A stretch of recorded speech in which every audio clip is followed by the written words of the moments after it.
Good afternoon sa inyo. Kaninang morning ay umulan, pero hindi naging hadlang yon upang makasama natin ang marami nating kapatiran sa ating morning na celebration ng Jewish New Year.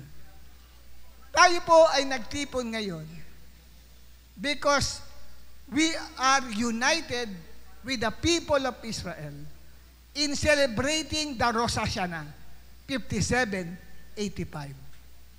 At ang topic natin na pag-uusapan ngayong hapon is about the prophetic significance of Jewish New Year 5785.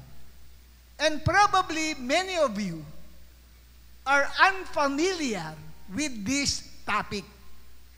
Familiar tayo sa salitang Chinese New Year.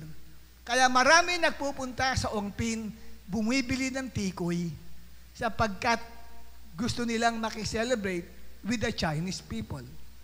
But this time, ang selebrasyong ito is not about Chinese New Year, nor it is about the Muslim New Year, but it is the Jewish New Year. At ito pong ating pag-aaralan ngayon, o pag-celebrate ngayon, yan ay tinatawag na Rosh Hashanah. Ang salitang Rosh Hashanah ay hindi isang English word, kundi ito ay Hebrew word. Yung mga inawit natin na banyaga sa inyo pong pakinig, pero may translation siya ng English. Yan po ay mga Hebrew languages. At itong salitang Rosh Hashanah is not an English word nor English language, but a Hebrew word.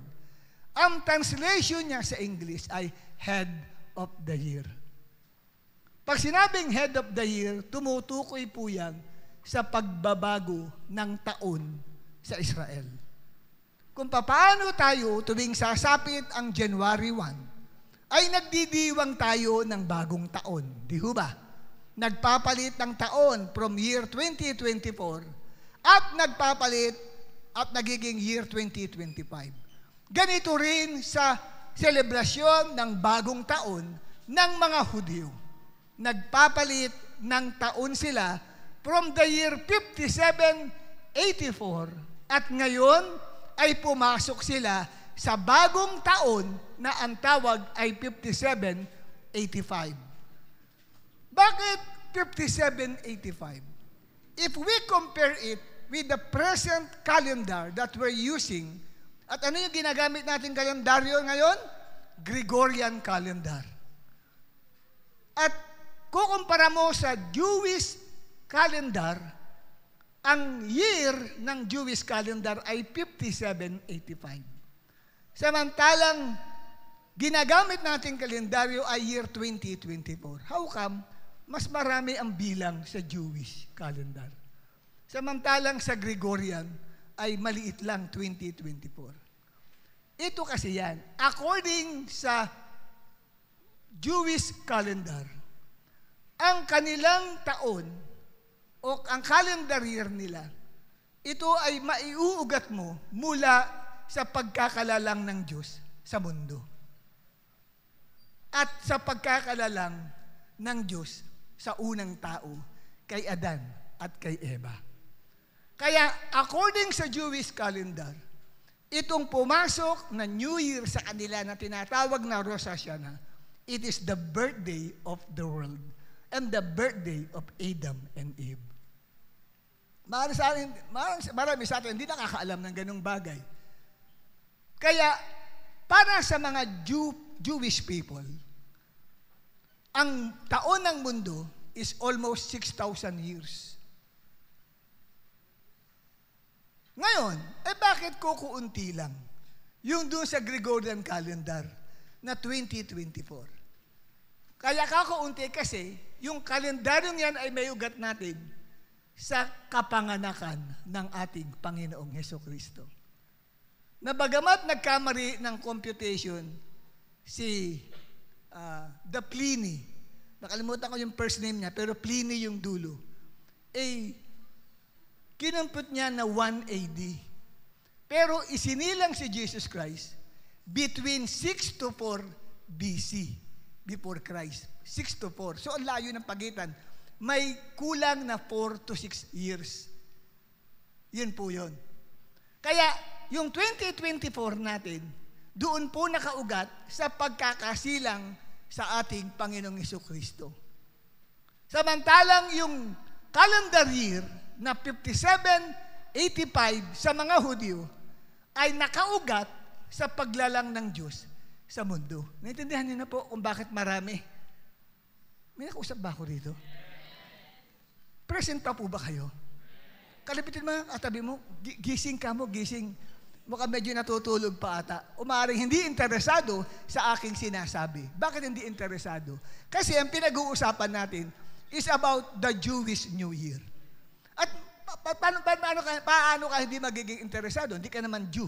Hindi ka naman Hudyo. What is the relevance of this Jewish New Year to your life? You're not a Jew. You are a Filipino. Ilong na lang.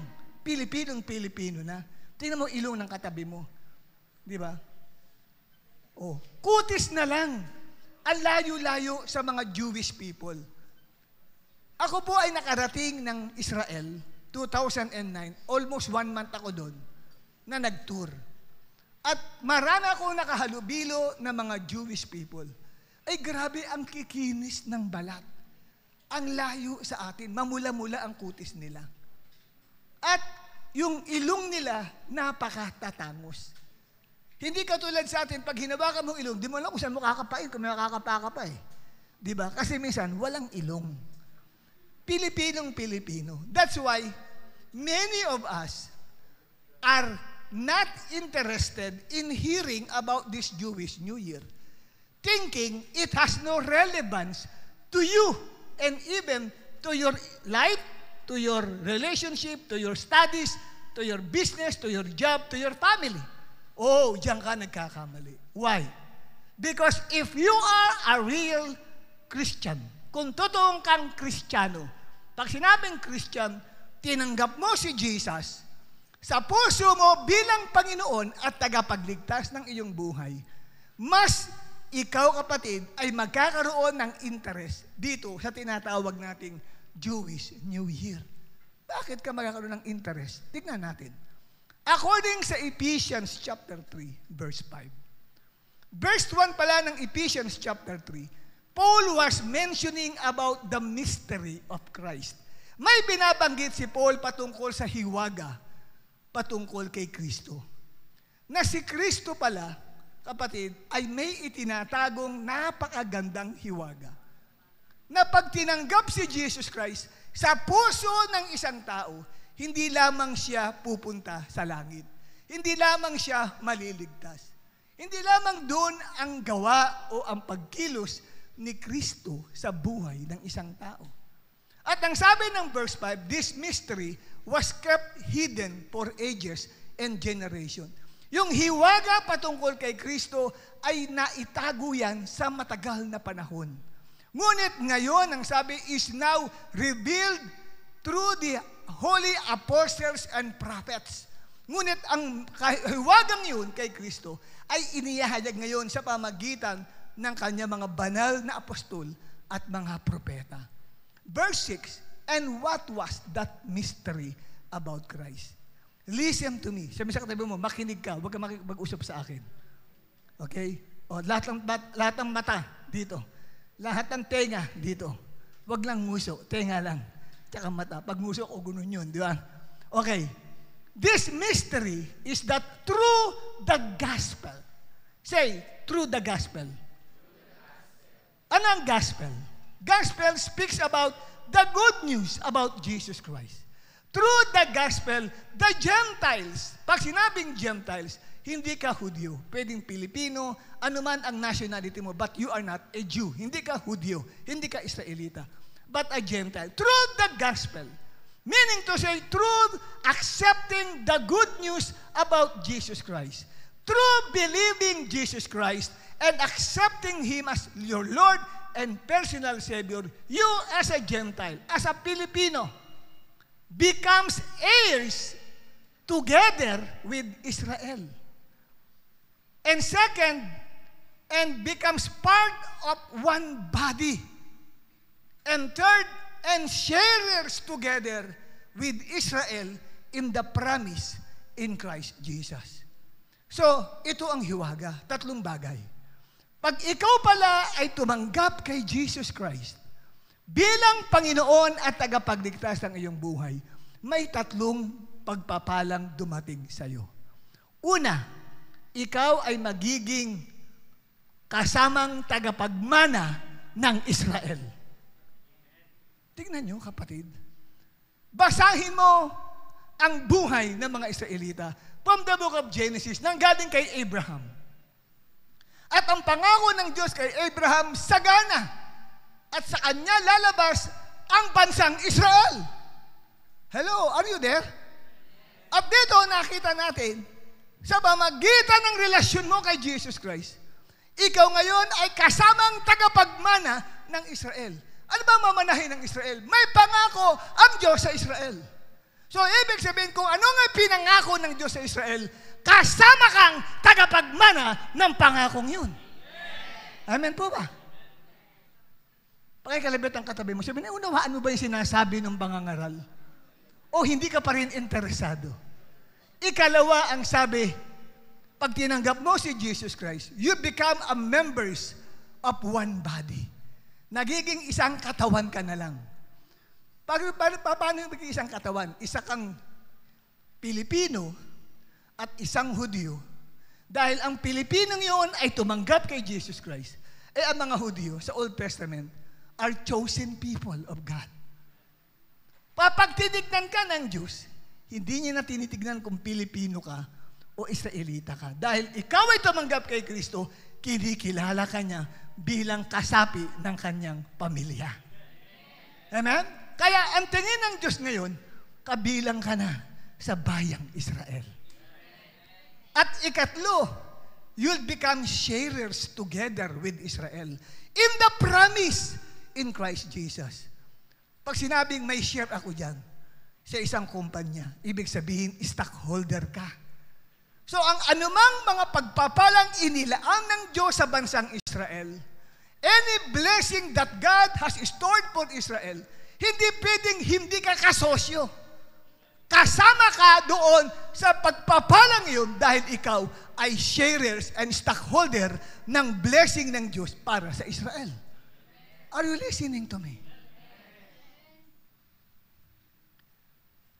Itong pagdiriwang natin ng Jewish New Year, sa Bible, it is the celebration of the Feast of Trumpet. In the book of Leviticus chapter 23, beginning verse 1, and following verses, mababasa nyo doon na merong 7 Feasts of the Lord. 7 pagdiriwang ng kapistahan sa Panginoon. Yung word na English word na feast, akala natin it is a joyous occasion.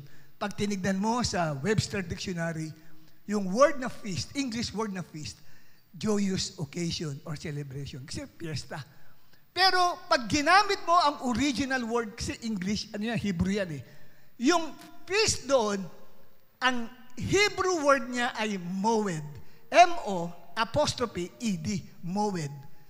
You know, hindi joyous celebration na nakalagay. But God's appointment to bless you. That's the meaning. Pag sinabing God's appointment, itinakdang araw ng Diyos para pagpalain ka. Kaya ang Diyos, gusto niyang pagpalain ng Israel at may nakatakdang mga pagdiriwang at doon niya i-release yung blessing sa bansang Israel.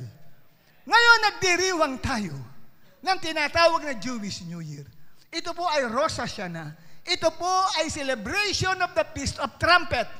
So, dito po, nagre-release at nagpapakawala ang Diyos ng pagpapala para sa bansang Israel.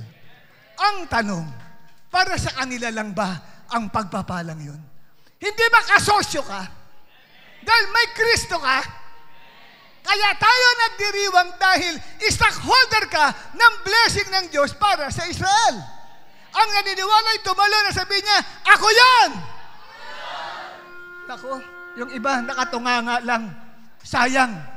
Kailangan sambutin mo ang blessing ng Lord. Kasi, alam niyo po, ito itong bagay na nire-release kong ito, this is a prophetic message of God. Hindi ito katulad ng Sunday worship celebration natin na ginagawa every Sunday. This is special. Prophetic word ito. Tuwing may ganito tayo, tinatanggal natin, kapatid, ang anumang mga formalities dito na nakikinig ka na tango ka lang ng tango. Kailangan lumundag ka, tumalong ka, at umaksyon ka. Because faith without an action is dead. Amen? Kaya ka tumatalon, pinapakita mo ang acceptance mo dun sa word na yun. At ang word ay seed. At ito'y papasok sa iyong puso, ito'y tutubo, ito'y lalago, at ito'y magbubunga. At makikita mo ang katuparan ng bagay na yun na iyong napakinggan. Amen po ba? Kaya, ang sabi ko sa inyo, blessing ng Diyos, itong pagdiriwang natin ito, meron siyang pagpapalang nakalaan sa atin. Kasi kasosyo ka eh. Yan po yun. Kaya sinasabi ng iba, hindi naman kayo Hudyo, ba't kayo nagdiriwang ng Jewish New Year? Hindi nila nalalaman ang kanilang sinasalita. Hindi nila nauunawaan ng Ephesians 3 verse 6.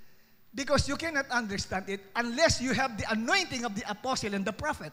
Kasi sabi ng Bible, yung hiwagan ni Kristong yun, hindi maunawaan ng sino man.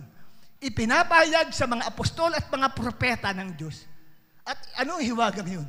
Ang hiwagang yun, ang mga hintil, ay kabahagi ng Israel sa mga pagpapala nito. Hallelujah! Hallelujah! Wala tayo sa Israel. Andito tayo sa Pilipinas, pero pwede kang maging kabahagi. Kaya sa langit, pag nag-release si Lord, may papunta sa Israel, papunta sa Pilipinas, hinahanap ka! Amen? At sino yun? Ayun, kapatid. Sabi mo sa katabi mo, ako yun. Sino nga hanapin ng pagpapala? Tumayo ka, sabi mo sa 3 tao, ako yung hahanapin ng Diyos ng pagpapala. Lahat ang gagawa niya, nangyayari na ang pagpapala sa inyong buhay. Nakatatlo. Sino mga nakatatlo rito? Tanggapin na ninyo ang blessing ng Diyos. Amen.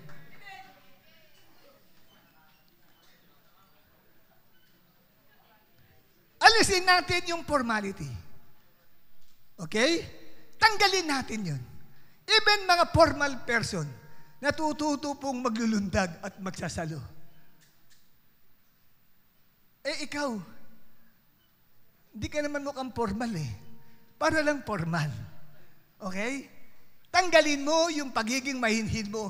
Pagdating sa pagsalo ng pagpapala, ready kang sumambot.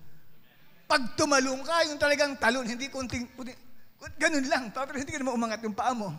Amen? Para makita ng Diyos, grabe to, adik talaga sa pagpapala itong taong ito. Amen po ba? Kasi kailangan ipakita mo yung pananampalataya nyo sa Diyos. Maski nandyan, yung mga tao dyan sa overflow, kahit hindi ko kayo nakikita dyan, nakikita kayo ng Diyos. Tumalon din kayo. At saluhin ninyo ang blessing ng Diyos. Amen? At pinapanood din tayo ngayon. Live tayo eh. FB. Nakikita rin yung pagkatalon-talon nyo. Kaya yung mga nanonood sa kanilang mga lugar, tumalon din kayo at saluhin nyo ang blessing ng Diyos pag ito'y pinakawala sa inyo. Ngayon, ano ang mga sasaluhin mong pagpapala? Ito, maunawaan natin, ano ba ang prophetic message ng Jewish New Year 5785? Alam niyo po, yung blessing ng Jewish New Year, makikita natin yan sa calendar year nila. Kung ano yung bilang ng kanilang calendar year, may nakatago na pagpapala po doon. Ano ang prophetic message ng calendar year 5785? Ang Jewish New Year na pumasok ngayon, calendar year, sa January 1 pa, magpapalit ng taon ang Gregorian 2025. Papasok sa year 5. Amen? Nauna na ang mga Jewish New Year. Nauna na tayo ngayon, papasok na tayo agad. Hindi pa pumapasok ang calendar year na 2025, pumasok na sa calendar year 5785. At ano ang mensahe nun? The message is that the new season of God's grace has come upon you today. Ang biyaya ng bagong kapanahunan ng Diyos ay dumating sa iyo. Tignan ninyo mga mukha na katabi nyo, alulungkot. Alam nyo, sa ibang church, pag yan pinitch ko, grabe, nagwawala ho sila dyan. Kasi revelation niyan. Pag hindi ka kinakausap ng Diyos, hindi para sa iyo ang message na to. Sorry lang po. Kung ito okay lang ha. Kung hindi ka kinakausap ng Diyos sa aking binabanggit na ito na pangangaral, parang baliwala sa ito, hindi mo naintindihan. Sorry po, pero maawain ng Diyos. Kaya lang, hindi para pala sa iyo. Napunta ka lang dito, napilitan ka lang, pero hindi talaga ang Diyos nagdala sa iyo sa lugar na ito. Pero kung ang mga binabanggit ko ay tumutusok sa puso mo, nagiging buhay sa puso mo, ang binabanggit ko ay para sa iyo. Inilaan ng Diyos, bago ka palang pumunta dito, siya na ang nagdala sa paa mo sa lugar na ito para maranasan mo ang bagong panahon ng biyaya ng Diyos sa buhay mo. Amen? Kaya, okay lang kung matulog ka, huwag niyong gigisingin ang katabi niyo kung yan ay nakanganga at baka maghihilik pa yan. Sorry na lang dahil hindi para sa kanya ang message. Amen? Kung feeling mo, gusto ko nang umuwi, ayoko niyang topic na yan, it's alright. Walang problema po. Pwede kayong mag-uwi. Hindi niyo tapusin itong message na ito. Bakit? Sapagkat ito po, kapatid, ay tinatawag na panahon ng biyaya. Ang biyaya ay hindi binibigay sa mga deserving. Ulitin ko, ang biyaya hindi binibigay sa mga karapat-dapat. Kasi kung karapat-dapat kang tumanggap ng tulong ng Diyos, hindi na biyaya yun. Anong tawag doon? Habag. Iba ang habag sa mercy. Iba ang mercy sa grace. Ang grace, binibigay sa mga taong hindi karapat-dapat bigyan. Amen? Kaya, sa akin, ito'y awa ng Diyos sa iyo. At feeling mo, hindi ka interesado kahit sa pagpupuri kanina. Nakatayo ka lang, nanonood ka kung ano nangyayari, you're just observing. Pero tignan mo, pagdating sa mensahe, biglang unti-unti mong nauunawaan siya. Biyaya yun. Pero hanggang ngayon, hindi mo pa rin siya naiintindihan. Mukhang walang biyaya yung kumikilos sa'yo. Mukhang hindi ka nakikita ng Diyos. Hindi ka pinapansin eh. Pag hindi ka pinapansin, hindi nangungusap sa'yo si Lord, parang wala ka. Nakapag-usap na ako sa tao na ang tao kumakausap sa mga tao na hindi ka naman kinakausap at hindi ka pinapansin. Parang outsider ka. Kaya pag kayo nakikinig ng mensahe at feeling mo, hindi nangungusap sa iyo ang Diyos, hindi siya interesado sa iyo. Hindi ikaw ang kinakausap. Feeling ng Diyos, you are physically absent, but heartily present. Physically, nandiyan ka, pero puso, wala. Physically, nandiyan ka, but mentally absent. Ang isip mo wala dito. Maaring naiwan mo sa bahay. Maaring yung labahan mo na pinaglalabas sa'yo ng mama mo o ng asawa mo, ngayong kapatid may pinaglalabas sa'yo, yun ang nasa isip mo ngayon. O project mo sa school, yun ang nasa isip mo. Kaya ngayon, mga kapatid, ito yung grace na pinag-uusapan natin na prophetic message ng Diyos. The new season of God's grace has come.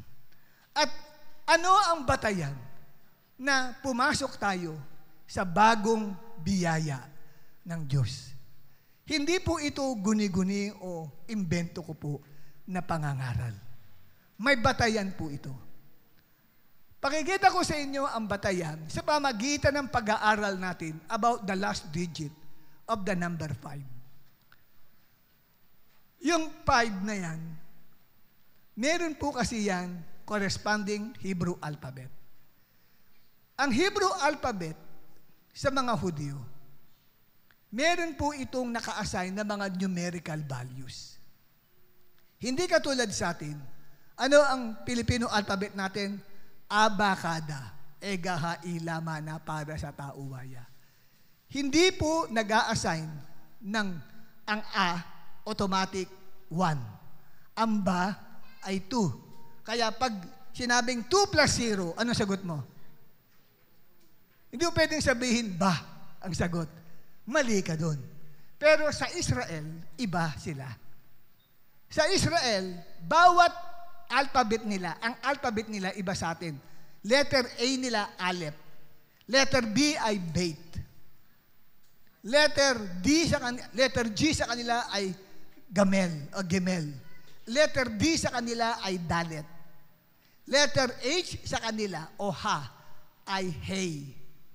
Ngayon, bawat alpabeto sa Hebrew, meron pong ina-assign na numerical value. May bilang. Katulad ng Aleph, automatic 1 yan. Kaya it's either be. Pag sinabing Aleph plus 0, pwedeng isagot mo Aleph o pwedeng isagot mo ay 1. It's the same.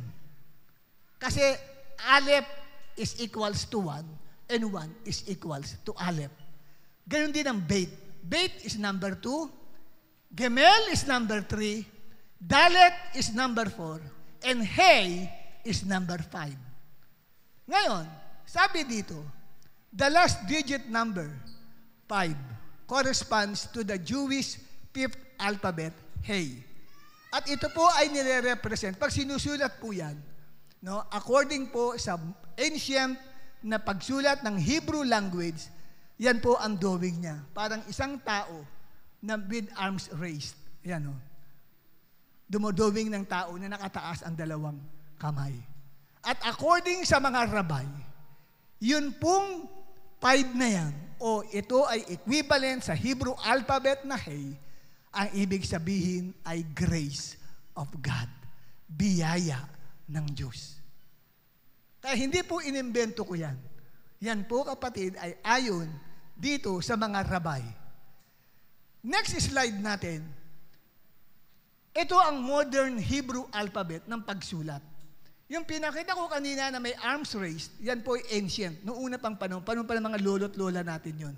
Pero yung panahon mo ngayon, ganyan po ang pagsulat ng Hebrew alphabet na Hey.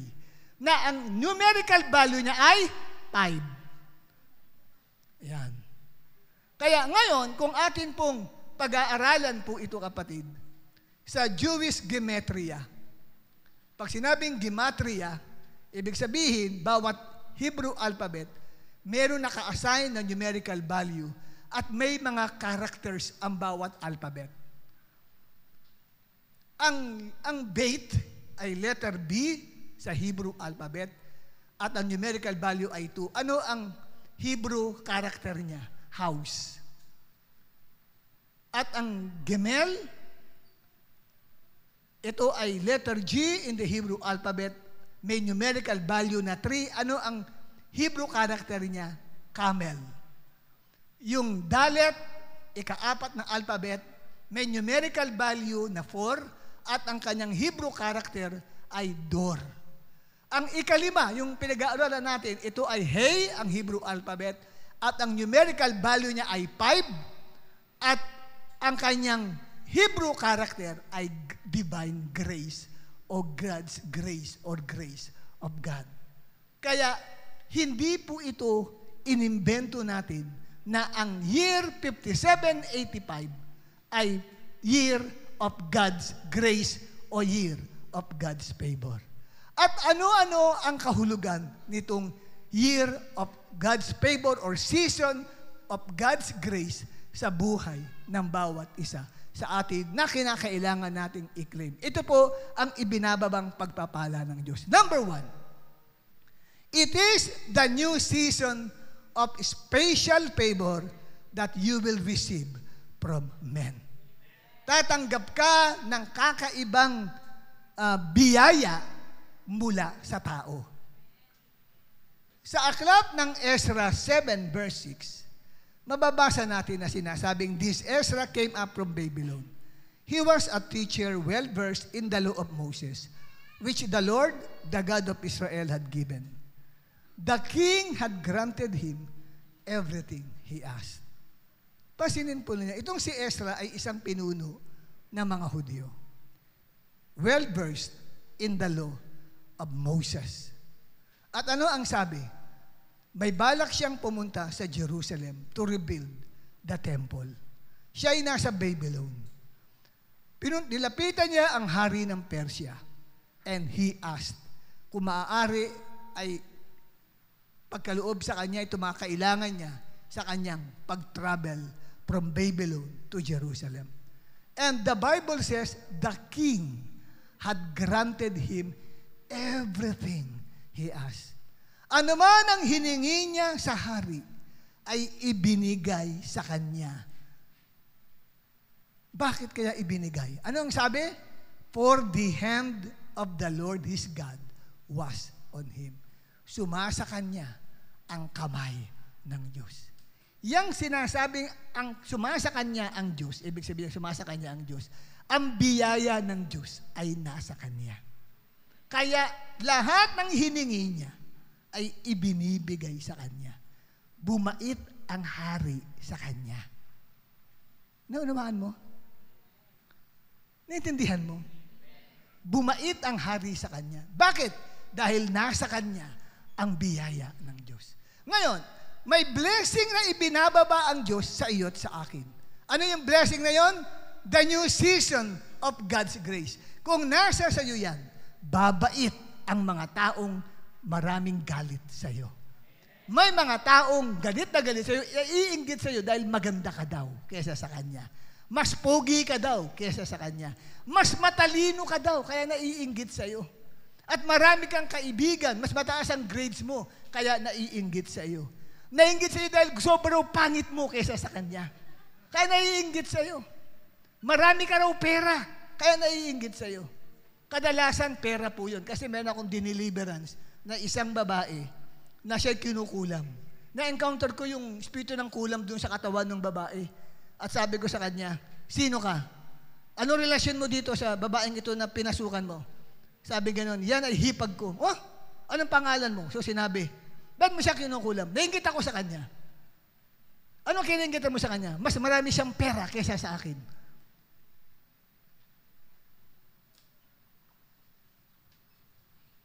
Mas maraming pera kaysa sa kanya. Pwede na iinggit sa iyo, kapatid. Ngunit, dahil sa season of God's grace, yung naiinggit sa iyo, mababago ang pakikitungo sa iyo. Babait sila sa iyo. Yung suplada at suplado sa iyo, magugulat ka, ngingitian ka na lamang yan. Balik na rin naman natin, ikaw na suplado at suplada. Ikaw na pagkausap, kinakausap ka lang, anong pangalan mo? Perdi! Saan ka nakatira? Doon! Tinatanong ka lang kung makasigaw ka, di ba? Mababago yan. Pag tinanong, anong pangalan mo? Perdi. Saan ka nakatira? Diyan lang. Amen? Babait. Basta yung kung may customer kang hindi nagbabayad, kuripot magbayad, babait sa'yo. Amen? Yung may utang sa'yo, pag siningil mo, hindi ka pagtataguan yan. Magbabayad sa'yo yan. I claim it. Amen? Pagdating sa utang, ayaw nang mag-amen ng iba eh. So, mababago ang relasyon sa'yo ng mga taong mainit ang ulo sa'yo. May kapatid ka, pag nakikita kayo, lagi ka nang sinisisi. Lagi nila ikaw ang nakikita. May ganun. Minsan nanay mo, laging sinisita ka. Ano ba yan? Lagi nakikita ninyo. Nagko-complain ka na. Huwag kang magtaka isang araw. Pagdating mo, sinasabi sa'yo, anak, pinaglutuan kita ng masarap mong pagkain. Wow! Bakit nangyari yan? Because of the special favor of God na nasa iyo, na ngayon ay pinararanas sa iyo ng Diyos mula sa ibang tao. Amen? At ang ikalawang blessing nitong season of God's grace sa buhay nyo, it is the season of new divine protection. Panahon ng pag-iingat ng Diyos sa buhay mo. Iingatan ka ng Panginoon sa kapahamakan. Iingatan ng Diyos ang pamilya mo. Iingatan ng Diyos ang ministry mo. Kung may trabaho ka, iingatan ng Diyos. Ingatan ng Diyos ang negosyo mo kung negosyante ka. Pati pag-aaral mo ay iingatan ng Diyos. Mga properties mo ay iingatan ng Diyos. Tignan natin ang Ezra chapter 7, verses 8 to 9. Matapos makahingi si Ezra ng favor mula sa hari, binigay sa kanyang kailangan niya para sa kanyang pagbibiyahe o paglalakbay mula Babylon patungong Jerusalem. Ano ang sabi diyan?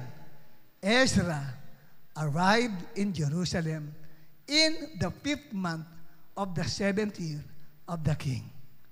Verse 9, he had begun his journey from Babylon on the first day of the first month. Nagsimula siyang mag-travel mula sa unang araw ng unang buwan.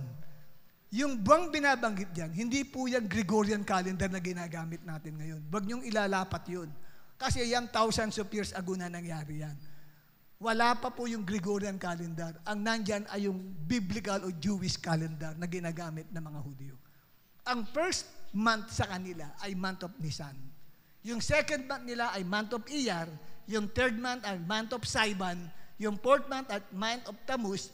At yung fifth month is the month of Ab. Doon po, kapatid, from the month of Nisan up to the month of Ab, bumiyahe si Ezra.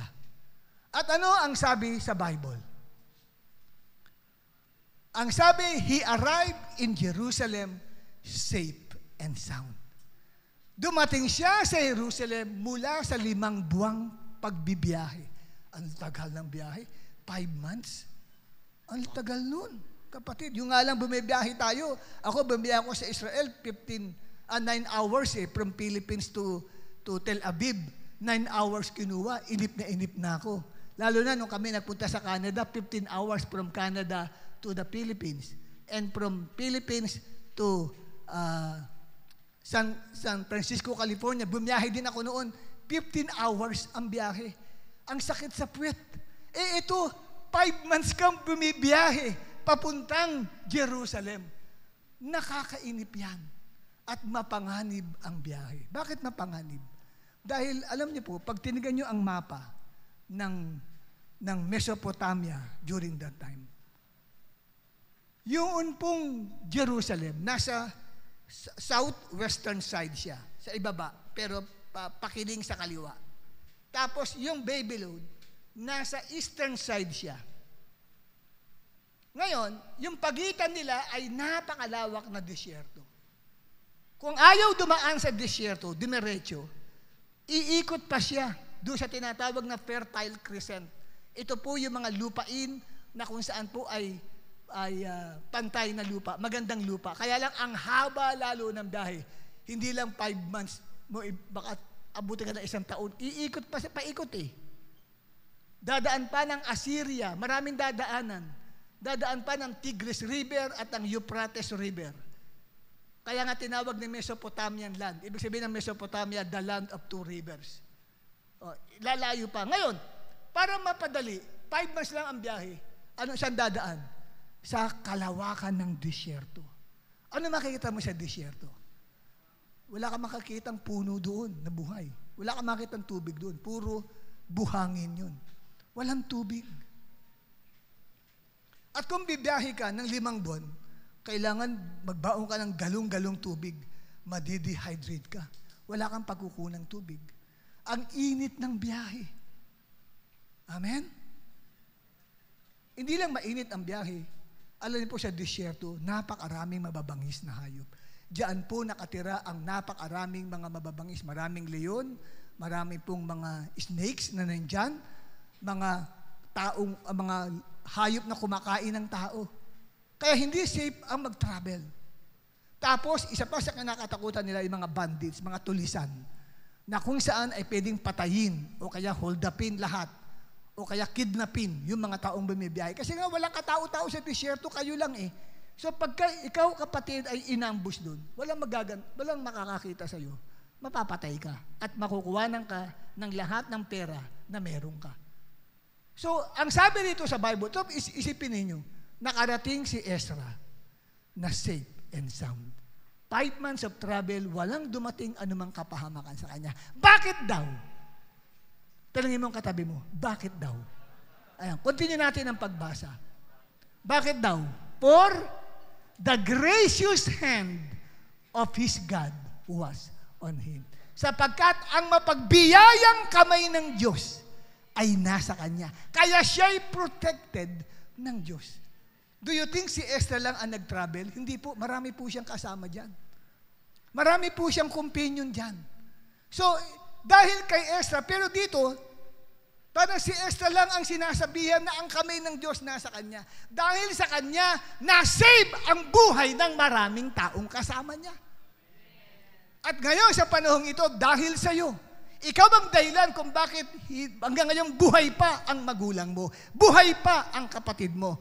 Ikaw ang dahilan kung bakit yung iba ay naiingatan. Dahil lumapit ka sa taong yan, naging best friend mo yan, kaya dapat matagal ka ng binurol at patay. Pero dahil sa kanya, nakatanggap ka din ng proteksyon ng Diyos.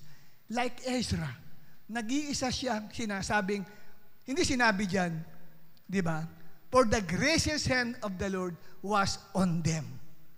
Di ba? Dapat them ang ginamit, marami. On him, siya lang. Sumasa kanya lang ang biyaya ng Diyos. New season of God's grace sa buhay niya. Pero marami siyang kasama dahil sa kanya, nadamay sa pagliligtas ng Diyos ang ibang malapit na tao sa kanya. Kaya itong panahong ito, kapatid, ito ang panahon na lahat ng taong malapit sa iyo ay iingatan din ng Diyos. At sino yun?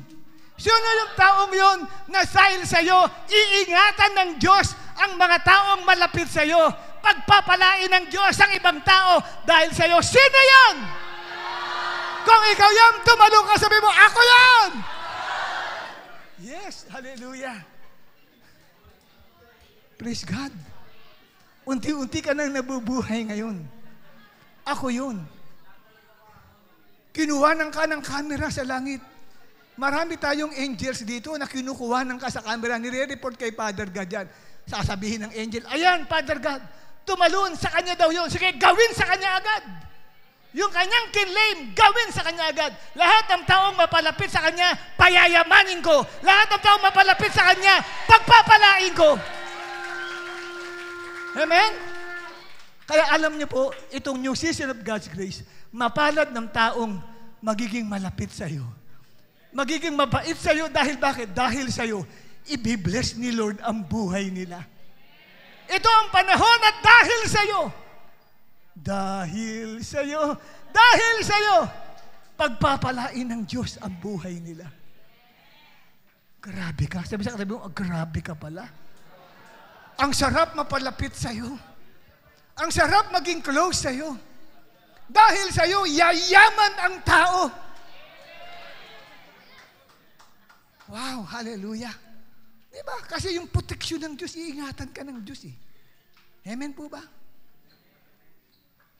Hindi nyo lang siguro nire-report ng mga boss nyo o ng CEO nyo na yung kumpanya nyo nalulugi na. Pwede na magsara. Kaya lang hindi makapagsara-sara dahil sa iyo. Ikaw pala ang nagpo-protect nung dahil ang season of God's grace ay ibinaba ng Diyos sa iyo at dahil doon nadamay ang trabaho mo para pagpalain ng Diyos. Hallelujah. Siguro, dumating lang sa akin. Yung mga marami niyong kaibigan, matagal na sanang nasagasaan yun eh. Tingin kayo sa akin ha. Matagal sana mga nasagasaan o na-aksidente yung mga yun. Alam mo bakit ngayon buhay pa yung mga naging close nyo? Dahil sa'yo. At lalo na ngayon, new season of God's grace. Pero wag kayo magmamalaki sa kanila. Pagpasok nyo sa Lunes, mga classmate, dahil sa akin. No. Never mention it. Maging humble ka lang. Kasi po pwedeng sa klase ninyo may pumasok na isang taong manggugulo at may papatayin siya. Pero nagkaroon ng pagliligtas ng Diyos. At sabi nila, buti na lang, talagang umalis yung tao, may dalang granada. At hindi tayo magtataka kung bakit naingatan. Pag may isang taong tumanggap ng new season of God's grace, lahat ng taong malapit sa Kanya ay madadamay sa proteksyon ng Diyos. At sino yun? Wala akong naririnig. Sino yun? Wala akong naririnig. Kung ikaw yan, tumalong ka, sabi mo, ako yan. Yun, praise the Lord. Hallelujah. Amen. Ikaw nga yun. Ikatlo natin. Ikatlong mensahe ng new season of God's grace. Yung new season of God's grace, iba naman ang pakahulugan ng grace dito. Kasi dalawa ang kahulugan ng grace. Isa, unmerited favor. Yung undeserved kindness of God. Hindi ka naman karapat-dapat eh. Parang salvation. Sino sa atin karapat-dapat pumasok sa langit? Wala. Sino, bakit? Puka mo wala. Sino sa atin hindi nagkakasala? Tagatas ang kamay ng walang kasalanan nagagawa. Oh. Wala namang taong papasok sa langit na may kasalanan eh. Pero ba't papasok pa rin sa langit yung tao? Ang tawag ay grace. Hindi tayo karapat-dapat, pero may namatay sa krus dahil sa kasalanan at siya ang umako ng kasalanan mo. At dahil doon tinawag kang matuwid ng Diyos.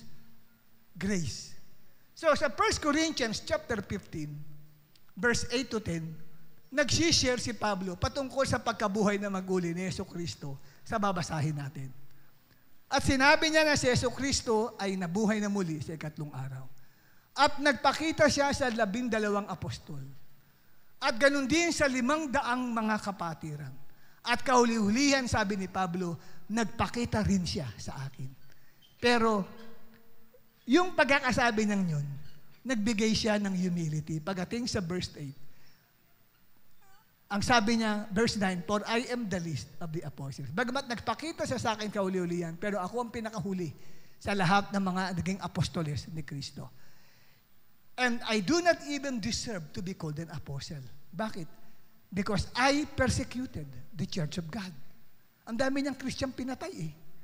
Kinaladkad. Marami siyang mga babaeng Kristiyano na kinalbo. Dahil hinawakan niya sa buhok, kinaladkad at ikinulong niya.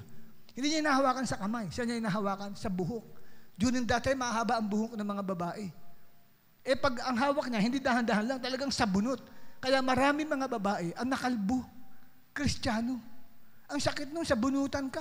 Ilan sa inyo nasabunutan na, taas ang kamay? Ilan sa inyo nakipagsabunutan na, taas ang kamay? Naranasan na ninyo na nakipagsabunutan. Di ba nyo naranasan makipagsabunutan? Subukan mo makipagsabunutan ngayon. Ang sakit nun. Ang sakit nun. Ako, nakakita na ako yan nagsasabunutan nung araw. Masakit talaga. Kaya tinilang ko, ate ko, sabi ko, atin pakramdam mo, ang sakit. Sinabunutan ng ate ko eh. Nakipaglaban siya sa isang babae. Talagang sabunutan silang dalawa. Pero mahaba buhok eh. Masakit. So dito, kapatid, sabi niya, I do not deserve to be called an apostle because I persecuted the church of God. Pagdating ng verse 10, ito ang gusto kong ipunto rito. Ang sabi niya, but by the grace of God, I am what I am. Sabi niya, I do not deserve to be called an apostle because I persecuted the church of God. But by the grace of God, I am what I am. Hindi siya karapat-dapat tawagin ng Diyos na maging mangangaral. Pero dahil sa biyaya ng Diyos, tinawag siyang mangangaral. Pagdating dito, sa sinasabi ng, and His grace to me, yung biyaya niya sa akin was not without effect. Yung awa, yung kahabagan, yung unmerited favor sa akin ng Diyos, hindi walang kabuluhan.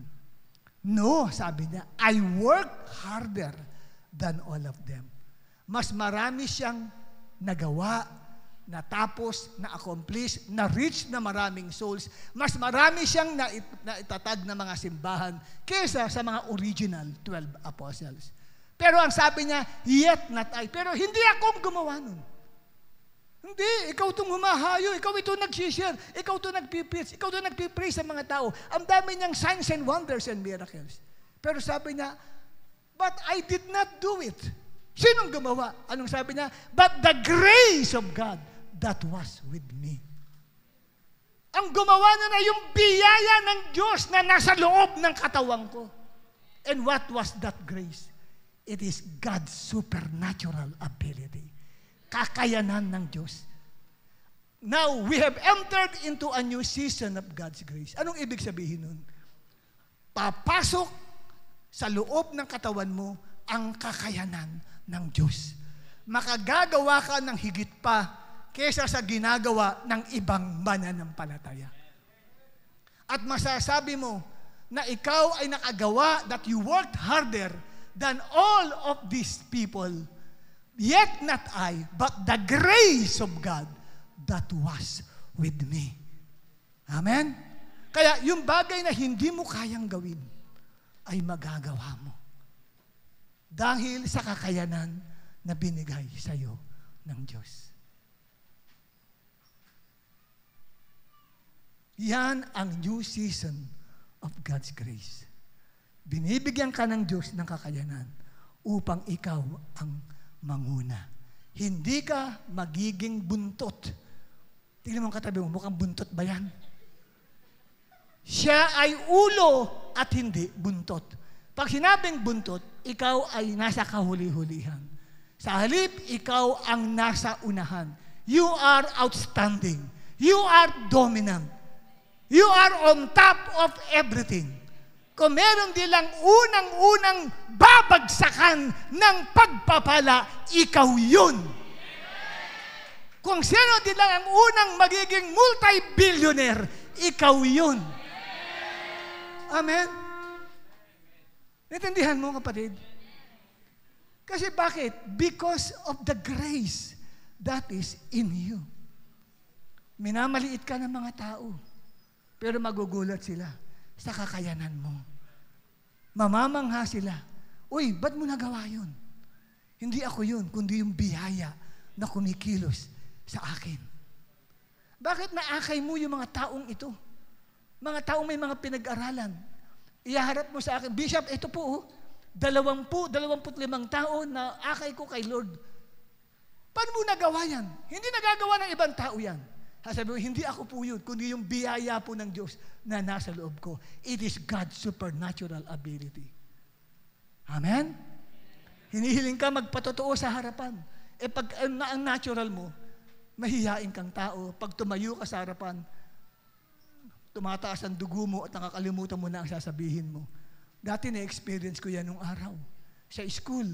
Pag nagre-report ako nung araw sa school, minememorize ko yung aking report. Pagtayo ko, nakalimutan ko lahat. Nakatayo lang ako. Oh, anong gagawin mo, Mr. Baga? Upo na ho ako.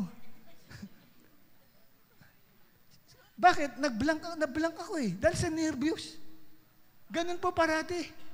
Tapos nung ako ay nag-attend ng ganitong church, I was assigned na mag-lead sa offering. Sabi sa akin ng Pastor Ferdy, you are assigned in the offering. Naku, Pastor, wag naman po. Umiikot ang pit ko. Naku po, Pastor, parang awa niyo na. Hindi, assign ka sa offering. Pastor, wag po. Naku, hindi na ako mag-concentrate sa praise and worship. Pero ano sa i-share ko? Tinatanong ko yung mga ka-churchmate ko, anong pwede kong i-share? Bahala ka. Naku po. Ito na. Sa offering, tinatawagan natin si Brother Ferdy Baga. Tayo ako. Pagtayo ko, nagblanko ko. Tumayo po tayo. Let's close in prayer. Tumatakbo yung assistant pastor. Sabi sa Brother Ferdy, hindi pa nga nag-prepare si pastor eh. Mag-o-opening pa lang, kino-closing prayer mo na. Ayaw ko na. Sa nervous ko, closing prayer na agad. Kaya ako nakatayo sa harapan nyo ngayon. Parang hindi ako nahihiya. Hindi ako to. Ang nakikita nyo sa akin ngayon na hindi si Ferdy Baga. Hindi kasi hindi ako to eh. Mahihain ako. Nervyoso ako. Hindi ako kayang tumayo sa harapan ng tao. Hindi ko kayang tumayo na nakakapagtitigan sa mata ninyo. Amen? At hindi ako, pag ako nag-memorize, nakakalimutan ko sa nervyos ko. Hindi ako to, kundi yung biyaya ng Diyos na nasa loob ko. Ganun ka rin. Pag ikaw, kapatid, ay dumating ang new season of God's grace sa iyo ngayon, ito ngayon, tatanggapin mo yan. Sino tatanggap ng new season of God's grace? Yung hindi mo kayang gawin, magagawa mo. pwedeng sa Lunes, pagpasok mo sa school, wala pa si teacher. Classmate, pasok! Bang, gulat ng mga classmate mo. Akala doon si teacher. O, walang lalabas. Ba, yung pala mag-share ka. At sasabihin, may hiro ako mabuting balita sa inyo. May gusto kong sabihin sa inyo, ilang words lang. Sige, mahal na mahal kayo ng Diyos. Wah! Iyakan yung mga tao. Naranasan ko yan dati eh. Galing ako sa ganito ring uri ng pagtitipon. Linggo yun. Tapos nung Lunes, pasok sa school ako. PUP. Nagtetiga ako ng Bachelor in Accountancy. Malapit akong gumraduate noon sa PUP. Wala pang professor namin. Statistics in Management ang subject. Sabi ko, lahat ng classmates, pasok lahat. Gulat nila. Oh. Wala pa si sir. Uy, pasok daw. Sino nagsasabi? Ayun, si Mr. Baga. Pasok daw eh. Sara ang pinto, sara ang bintana. Sinabi ko sa kanila, alam nyo mga classmates, isa lang sasabihin ko sa inyo, mahal na mahal kayo ng Diyos. Pag sabi ko noon, hikbian silang lahat, iyakan. Tapos ang sabi ko, sino sasama sa inyo sa Sunday? 50 students yun, 25 ang available na sasama. Yung 25 na yun, dinala ko sa gawain sa Panginoon. Hindi ako yun, mahihain ako eh. Sabi nga nila sa akin, pagdating sa reporting, hindi ka makatingin sa amin, doon ka nakatingin sa kisamit na nagre-report, nanginginig lahat, oh. Gi-report ako noon, nanginginig mga, pinipilit kong may akong kopyang ganyan, pag nakakalimutan ko, bigla akong tumapang, nakalimutan ko sarili ko. Hindi ka na yan. Kaya mula sa araw na ito, hindi na ikaw, magiging ikaw. Papasok sa iyo ang biyaya ng Diyos. Mababago ka. Amen? Next natin, ika-4. Okay. Nasaan na yung mga mag-ready kayo. What is the new season of God's grace to you? Itong ika-4 na biyaya ng Diyos sa iyo. Ang ibig sabihin ng new season of God's grace, papasok tayo sa isang bagong panahon kung saan ay pagagandahin ng Diyos ang buhay mo. Pagagandahin ng Diyos ang pamilya mo. Kung may ministry ka, pagagandahin ng Diyos ang ministry mo. Pagagandahin ng Diyos ang trabaho mo. Pagagandahin ng Diyos ang negosyo mo. Pagagandahin ng Diyos ang pag-aaral mo at ang relationship mo. Tindihan niyo po ang ibig kong sabihin. Pagagandahin ng Diyos ang lahat sa buhay mo. Hindi po ako nangloloko niyan. I'm not fooling you. Bakit? Sapagkat yung salitang grace, ayon sa Thayer's Lexicon, pakita natin. Noong unang panahon, pag nakakakita sila ng magandang scenery, magandang tanawin, ang sinisigaw ng mga Greek people, charis. Charis, pag tinranslate mo ay grace. Pero ang meaning noon, malalim na meaning ng charis, ay hindi lang po unmerited and supernatural ability ng Diyos, kundi beautiful. Pag nakakita ng isang nagsasayaw, very graceful, sumisigaw ang mga tao ng charis, ibig sabihin, beautiful dance. What a beautiful dance.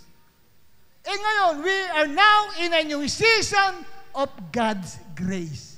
So meaning to say, kapatid, pumasok tayo sa bagong panahon ng biyaya. Ito ang bagong panahon, pagagandahin ng Diyos ang buhay mo. Maaring bago ka dumunta rito, ang pangit-pangit ng iyong buhay.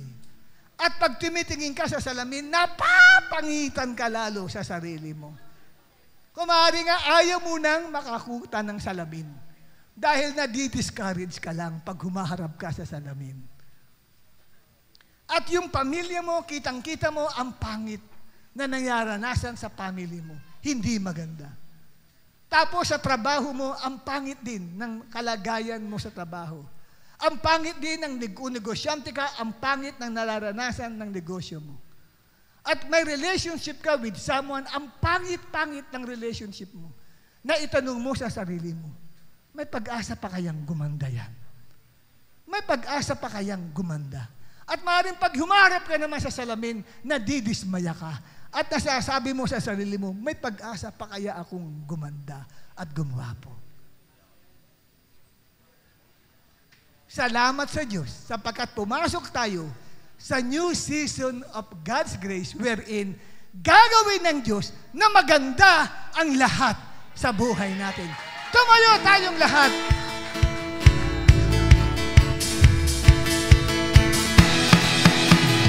Buhay ko kay Kristo,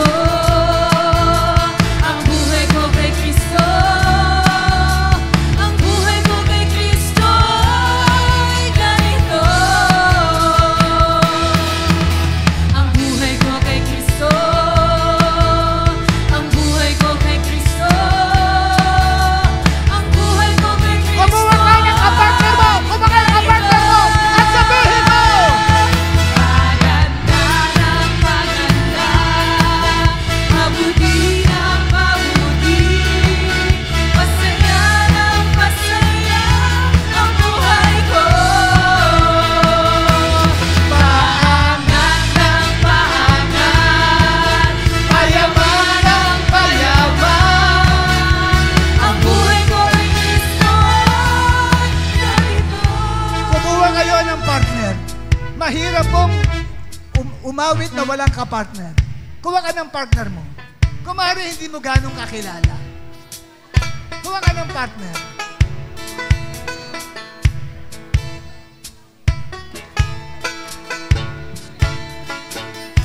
Sige, ready! May partner na kayo. Maganda ng maganda, mabuti ng mabuti, pasaya ng pasaya ang buhay ko. Paangat ng paangat, payaman ng payaman, ang buhay ko kay Kristo ay ganito. Ayaw niyong kumuha ng partner, kayo rin. Yung kumuha ng partner, mararanasan ng paganda ang kanyang buhay. Payaman ng payaman ang kukuha ng partner. Pag hindi ka kumuha ng partner, sorry na lang po. Hindi ka sumusunod sa instruction ng Panginoon. Okay? Yung susunod sa instruction, paganda ng paganda ang buhay mo. Payaman ng payaman, paangat ng paangat, pasaya ng pasaya ang buhay mo. Okay? Ready? Paganda ng paganda, mabuti ng mabuti, Pasaya ng pasaya ng pasaya ang buhay ko. Paangat ng paangat. Paangat ng paangat, payaman ng payaman, ang buhay ko kay Kristo Hey, ay cheers, partner! Humarap ka na ibang partner! Paganda ng paganda, mabuti ng mabuti, pasaya ng pasaya ang buhay ko. Paangat ng paangat, payaman, payaman ng payaman, ang buhay ko kay Kristo ay ganito. Ang buhay ko kay Kristo ay Ang buhay ko kay Kristo ay ganito. Ang buhay ko kay Kristo ay ganito.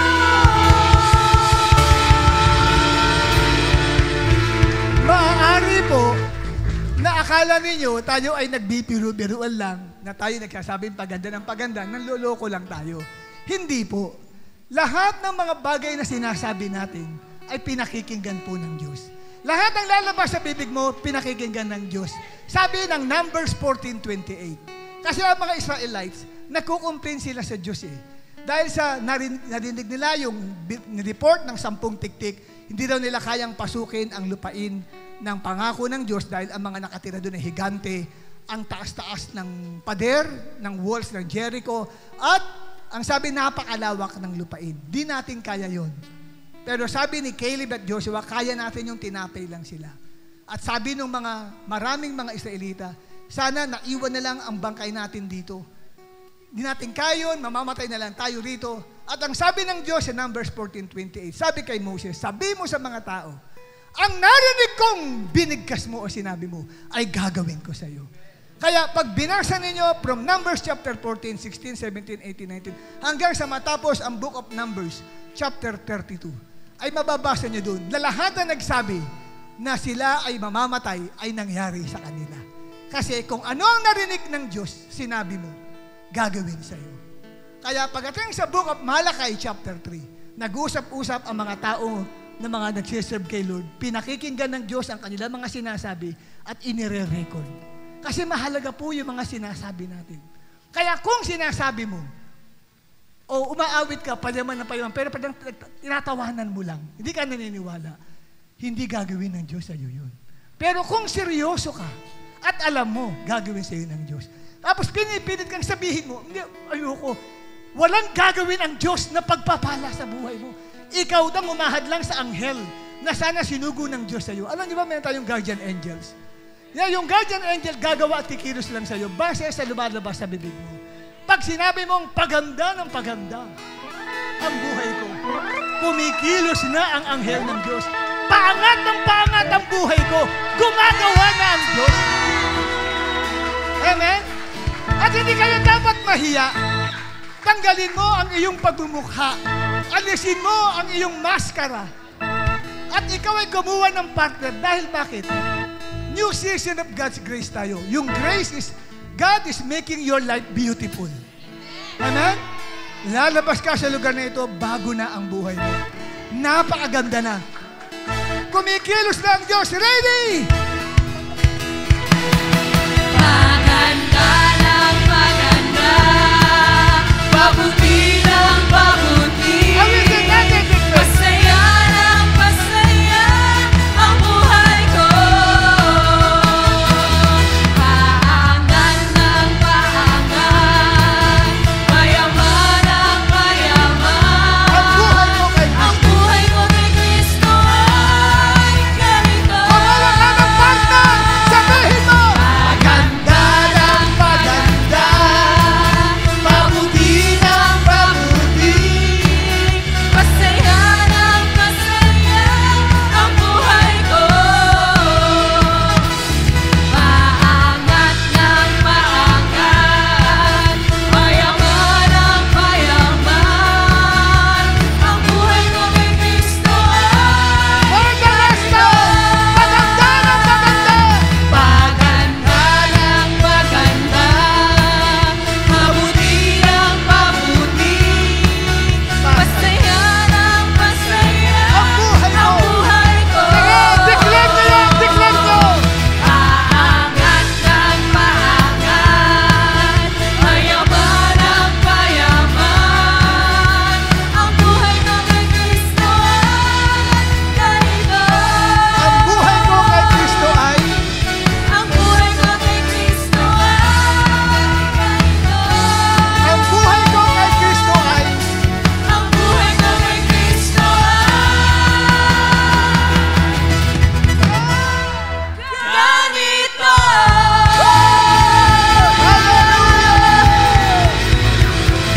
Amen.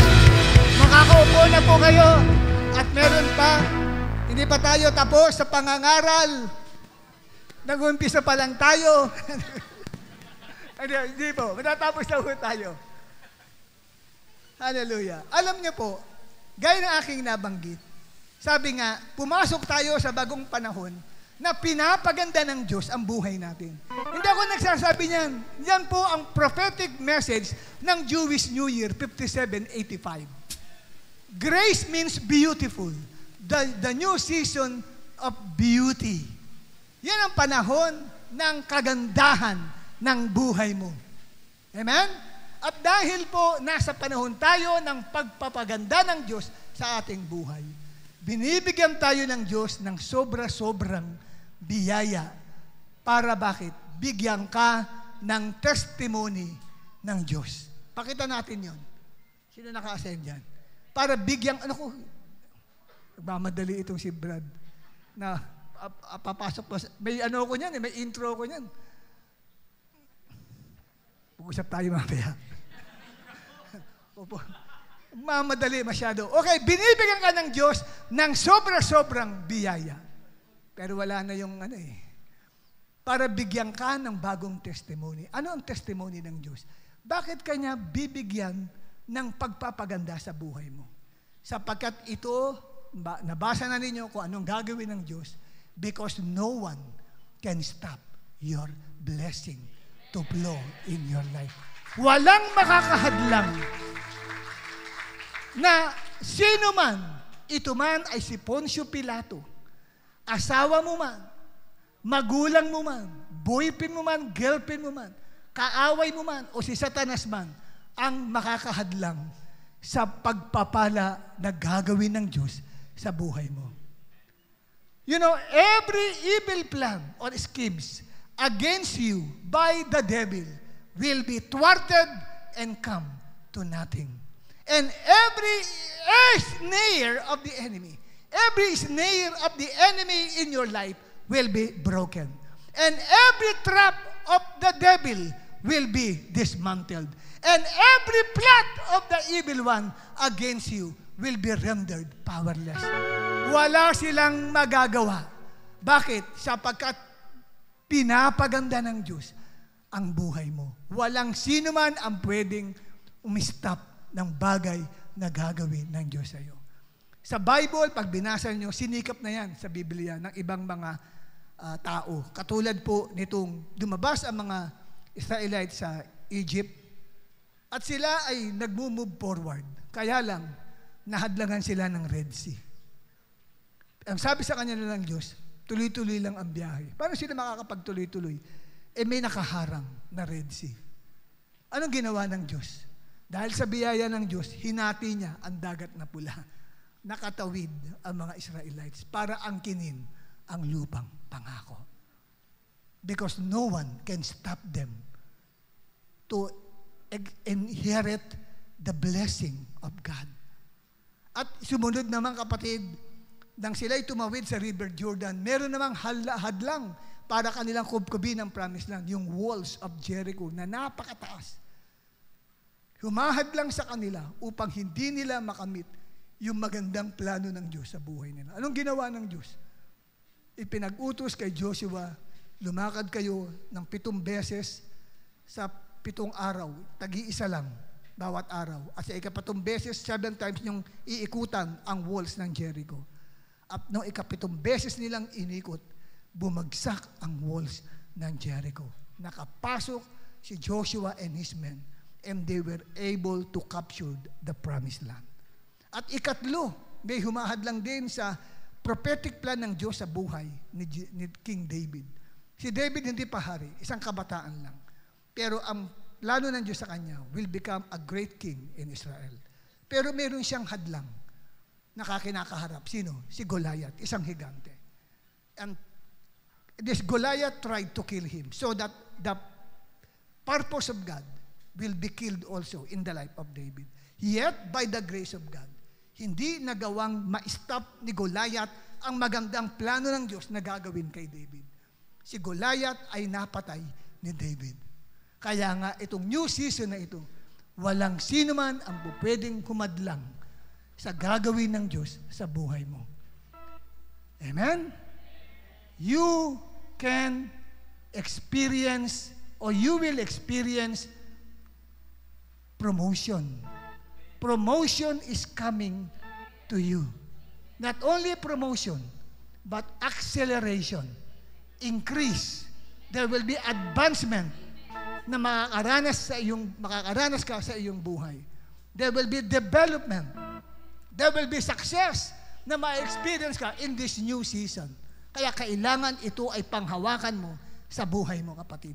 Tanggapin mo ang prophetic word ni Lord sa iyo na itong new season na ito, kapatid, ay tunay na no one can stop your success. No one can stop your acceleration. No one can stop your increase. No one can stop your promotion. May promotion parating sa iyo. At sino yan? Sino ang makakaranas ng promotion? Wala akong naririnig. Mahina ang pakinig ko. Kung ikaw yung tumulong ka, sabi mo, ako yan! Praise God.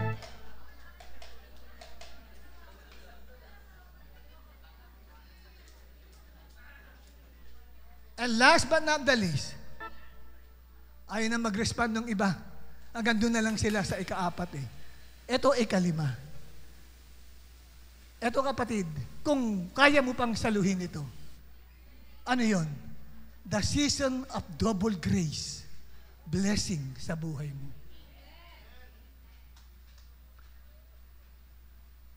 Tingnan nyo, yung iba yan, kunya, pinits ko yan sa ibang church, nagwawala na po sila doon. Sa inyo, kayo mismo, congregation namin, baliwala, the season of double grace. Pero sa ibang church po yan, nagwawala na po sila dyan. Bakit? Kasi na-experience nila eh. Pag nag-release kami ng blessing, talaga bumababa yung blessing ng Diyos sa buhay nila. Kasi they believe. Amen? They believe. Eh kayo, ang hirap magpapaniwala eh. Di ba? Kaya pag sinabing, this is the new season of double grace. Double grace. Opo, hindi po ako nanloloko niyan.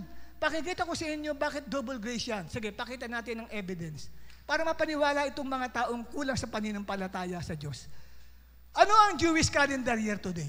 5785. Tingnan natin ang meaning nila. Yung 5, grace. 7 speaks about completeness or perfection. 8 is about the new beginning. And another 5 is grace. Ilan ang grace?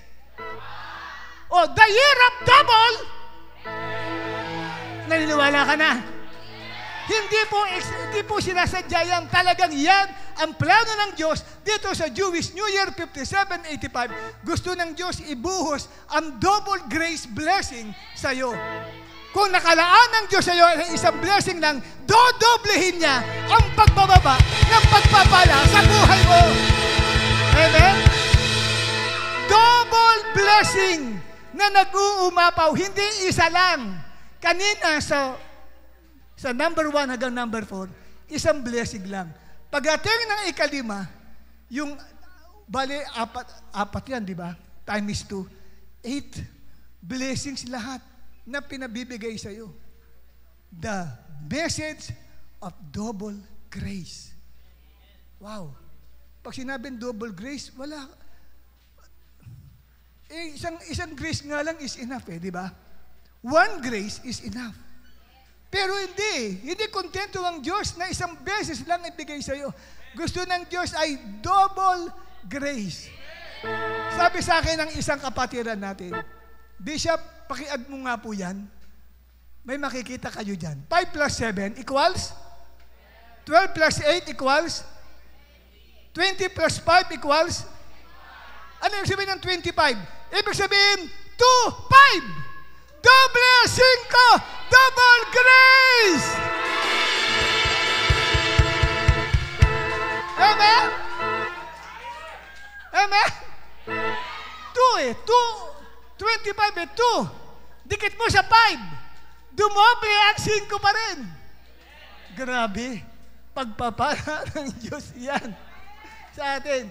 Kaya sabi ko nga, wisdom yung dumating doon sa kapatid pinapaad sa akin Noong nasa church office ako, sabi niya, Pastor, at po nga yan. 5 plus 7, 12. 12 plus 8, 20. 20 plus 5, 25. So, ibig sabihin, talagang double grace ang binibigay ng Diyos. Ang dulo pa din ay 5. Amen? Kaya lahat ng tatanggap ng double grace mula sa araw na ito, humanda ka. Babahain ka ng pagpapala ng Diyos. Mangyayari ang lahat ng narinig mo. Lahat ng napakinggan mo ay magaganap sa buhay mo sa oras na ito. At sino yan? Sino makakaranas? Kung ikaw yan, tumalong ka, sabihin mo, ako yan! One more time, kayo mga nasa taas. Sino sa inyo kapatid makakaranas ng double grace? Kung ikaw yan, tumalong ka. Sabi sa katibo, tumalong ka. Isama mong italo, wag mo lang ihagis dito, baka bumagsak yan. Okay? Amen? Lahat ng mga inirelease na blessing sa inyo ay dodoblehin ng Diyos sa panahong ito because we are living in the season of double grace. At sino yan? Kung ikaw yan, tumalong ka, sabihin mo, ako yan! Sino yun? Di pa muna kayo. Hindi ko makita yung mga nasa ano eh. Pati kayo nakikisama din sa kanila eh. Yung mga nasa overflow, marami ba tao sa overflow? Marami palang tao sa overflow. Hindi ko lang makita. Sana mapanood natin sila, no?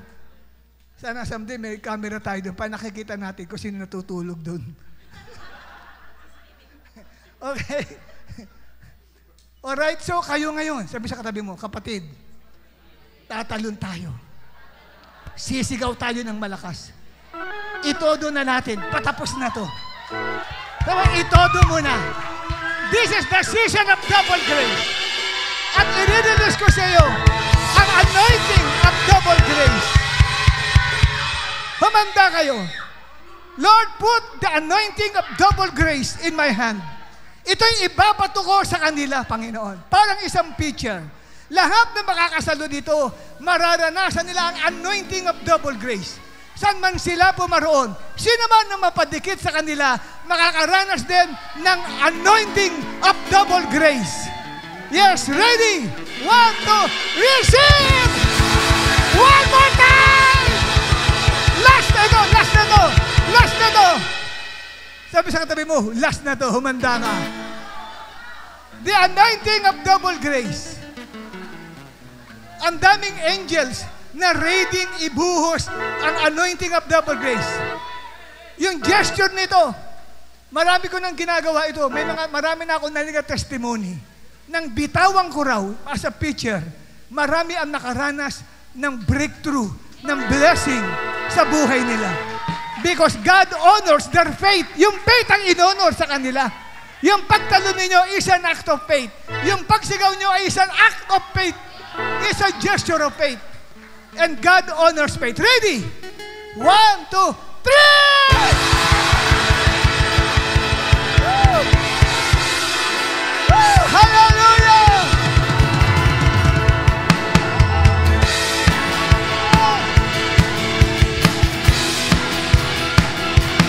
Paganda ng paganda, mabuti ng mabuti, pasaya ng pasaya ang buhay ko.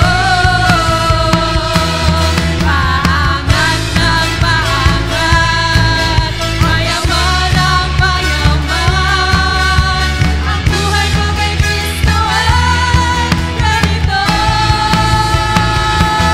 Paganda ng paganda, mabuti ng mabuti, masaya ng masaya ang buhay ko. Paangat ng mayaman, ng mayaman, ang buhay ko kay Kristo For the last time, ganito. maganda ng maganda. Paganda ng maganda, mabuti ng mabuti, masaya ng masaya ang buhay ko. Paangat ng paangat, mayaman ng mayaman, ang buhay ko kay Kristo ay ganito. Yes, ang narinig kong sinabi ninyo, pahayag ng Diyos, ay gagawin ko sa inyo. Sinabi mong paganda ng paganda ang buhay mo, gagawin yan ng Diyos sa'yo. Sinabi mong paangat ang buhay mo, gagawin yan sa'yo ng Diyos. Sinabi mong pasaya ng pasaya ang buhay mo, gagawin yan sa'yo ng Diyos. Amen? At ito'y gagawin ng Lord. Woo! Woo! Amen.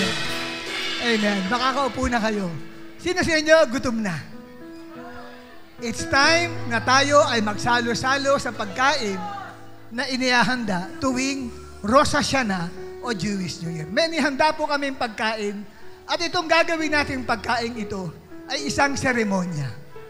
Sa umpisa ay puro tikim lang tayo kasi may seremonya po ito. Bawat isang food ay may mga prophetic message na pinararating sa atin na mararanasan natin sa kabuuan ng 12 buwan sa buhay natin. Hawakan lang po muna ninyo. Tinatawagan ko si Pastor Jace. para sindihan natin ang candlestick natin.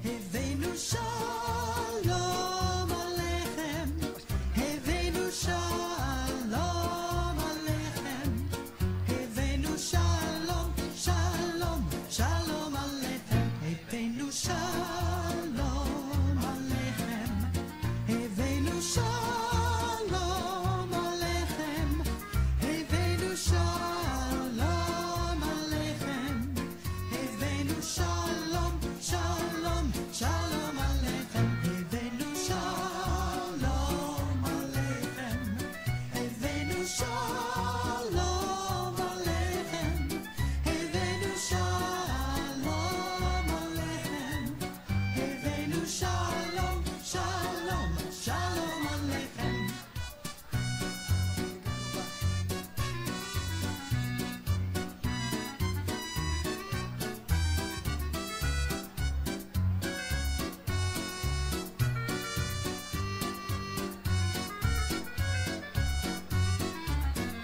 Hevenu shalom aleichem, Hevenu shalom aleichem, Hevenu shalom aleichem, Hevenu shalom, shalom, shalom aleichem.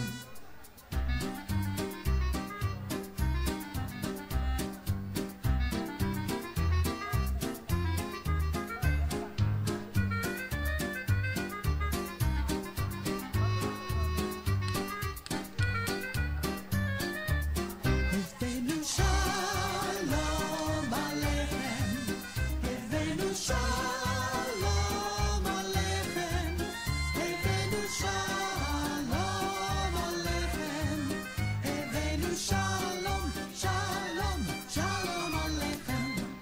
Shalom aleichem,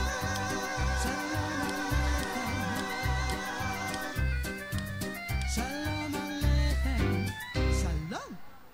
Lahat na po ba may pagkain na? Kindly mag-send kayo sa akin ng thumbs up kung okay na lahat, na-distributan na ng food ang lahat. Sa itaas, meron na rin sa overflow. Sige, tayo po ay mag-pray. Abba Father, in this holiday season of celebrating the Rosh Hashanah, thank you, Lord, for giving us this wonderful time and opportunity that we have gathered this afternoon in order for us, Lord, to be united with your chosen people, Israel, in celebrating the Rosh Hashanah or the Jewish New Year. Lord, thank you. And we pray also for these foods that we're about to partake. Bless them, O God. And likewise, Lord, as we declare the prophetic message for each food that we're gonna take, we pray, Abba Father, that you will gonna fulfill it, Lord, according to the measure of our faith. In Jesus' name, amen and amen. Okay, so yung una nating kakainin dyan ay ang bahagi po ng tinatawag nating fish head, yung salmon fish head. Ang ulo ay nandito. Pero yung bahagi ng ulo, binigay po dyan, nandyan po sa inyo. Kumuha lang po kayo ng portion yan at ano pa ang kahulugan yan? Bakit yan ang inihahanda ng mga Hudyo tuwing sasapit ang kanilang bagong taon? Salmon fish head. Ang sinisimbolo po niyan ay being a head to everyone. That we are the head and not the tail. Ibig sabihin, we will be outstanding. We will be on top of everything. We will become excellent. Amen? At tayo ay tunay na una, kung meron nilang unang pagbabaan ng pagpapala ng Diyos, tayo yun. Kung sino man lang unang-una na tunay na makakaranas ng grabing pagpapala, tayo po yun. Kaya ikaw ang una, ikaw ang leader. Hindi ka ginawa ng Diyos as second fiddle. Ikaw mismo ang unang leader na binabangon ng Diyos. Kaya nga, pagka ganun, meron kang spirit of leadership. If you want to become a leader, may spirit of leadership ka. Hindi ka buntot, ulo ka. At yun ay dahil dito sa ating ginagawang celebration ng Jewish New Year. Dati, member ka lang. Ngayon, ulo ka na. Head ka na. Yan po yun. May promotion ginagawa ang Diyos sa iyo. Ngayon, kung ikaw ay dating ulo, ngayon, naging buntot ka, medyo sumadsad ka. But this time, babawi ka uli. Amen? Sapagkat this is the new start, new beginning for you. Kaya dinideklara ko sa pangalan ng Jesus, sa pagkain natin ng salmon fish head, bawat isa sa atin ay magiging una at hindi buntot. In Jesus' name, amen. Tanggapin natin ang salmon fish head.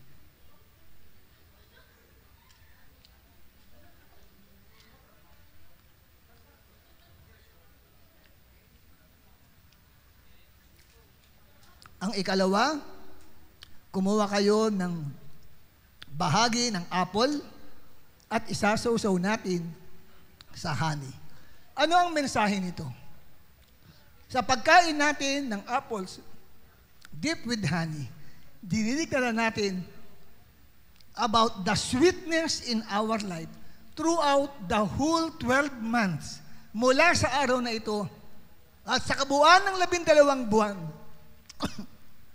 ay mararanasan natin ang sweetness of God sa buhay natin. Amen? This will be the sweetest year in our life. Sabihin mo, this year will be the sweetest year in my life. Pinakamatamis na taon sa buhay mo. Sausaw natin sa honey at sabay kainin natin.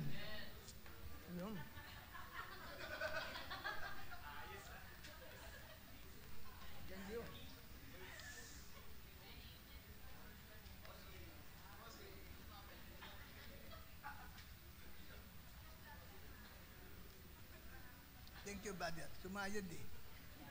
Sumayad yung salmon head.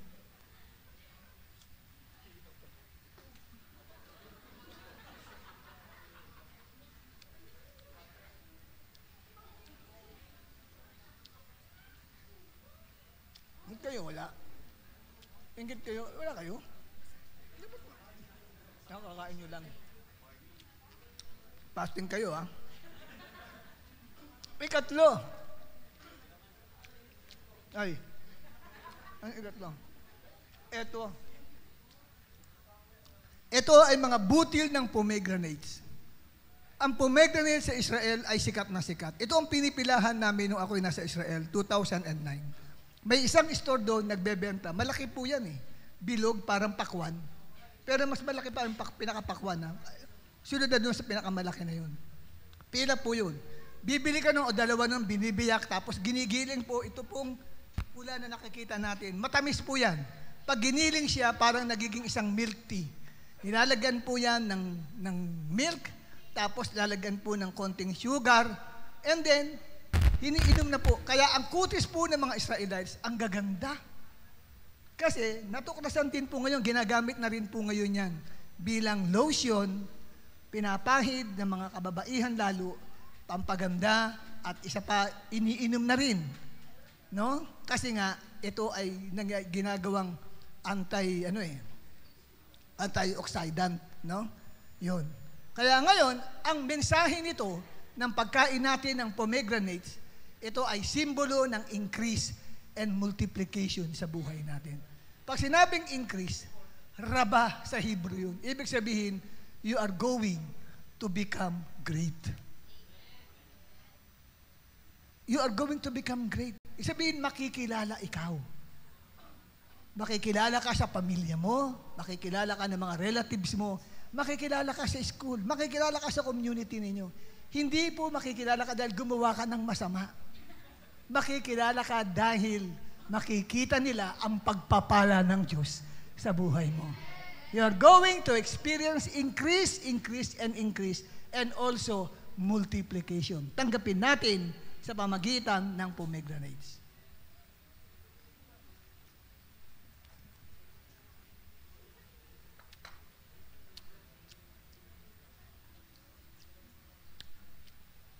Huwag na pong kutsarain yung butil niya. Kamayan na lang ho ninyo. Ika-4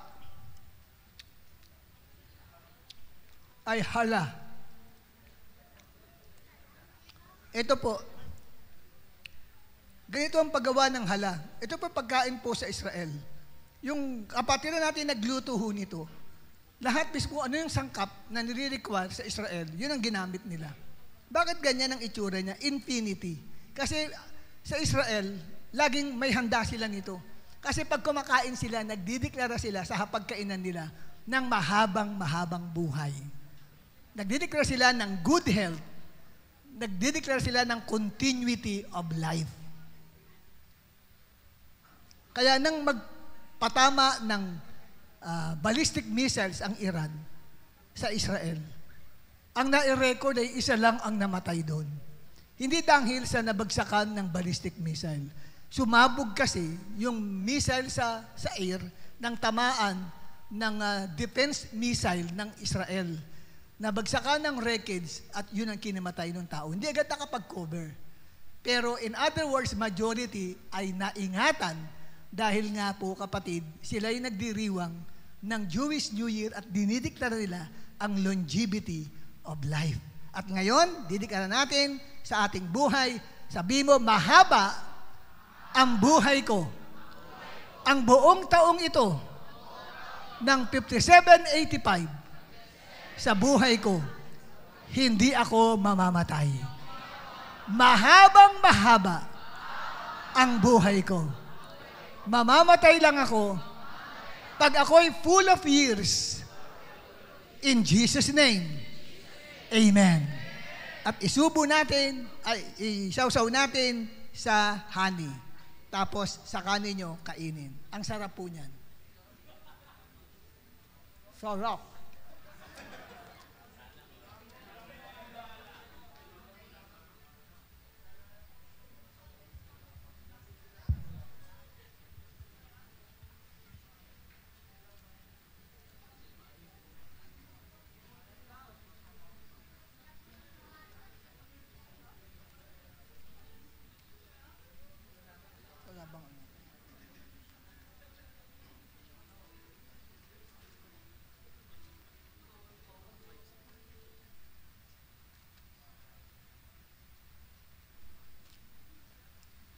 Ito ang pinaka-importante din, ikalima. Para hindi ka mahirinan, grape juice or grape wine, iinumin natin. Yan ay symbol of the fellowship of the Holy Spirit in our lives. Without the Holy Spirit, lahat ng diniklara natin dito ay hindi makapangyayari. Baliwala ang lahat ng yan without the Holy Spirit. Now we declare the fellowship and the assistance of the Holy Spirit in us so that everything that we've declared ay tunay na mangyayari at magaganap. Kunin natin ang ating grape juice or grape wine. Pag-pray natin, Abba Father, we thank you sa symbol ng Holy Spirit na ito na grape wine. And we pray, Abba Father, tulungan mo po as we drink this grape wine which symbolizes the Holy Spirit, maranasan namin sa buong 5785 na ito ng Jewish New Year ang inyong pagsama at ang inyong pong protection sa amin in Jesus' name. Amen. Inumin po natin ang grape juice.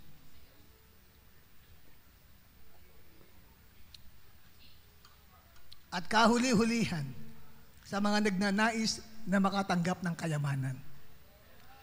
Kumuha kayo ng isang bahagi lang ng karot. Sa Israel, ang karot ay importante sa kanila. Ang karot is a symbol of wealth, symbol of knowledge, and symbol of more children. Kung kaya't sa pagsubo nila nito, pamilya yan, nasa pagkainan. Yung father of the family, nagdi-declare yan. At sumasagot ang mga children, pati ang misis niya. Na sinasabing, this carrot is a symbol of wealth, and I declare that this whole year, 5785, in our lives, wealth will come into our hands. I declare, knowledge shall increase in our lives, and you will have more children. Ikaw, kapatid, na kasal na at bata pa, pwede pang manganak, you will have more children. In Jesus' name, amen. Isubo natin ang isang pirasong carrots at pagkatapos niyan, pwede na ninyong ubusin lahat. Okay, it's time to eat.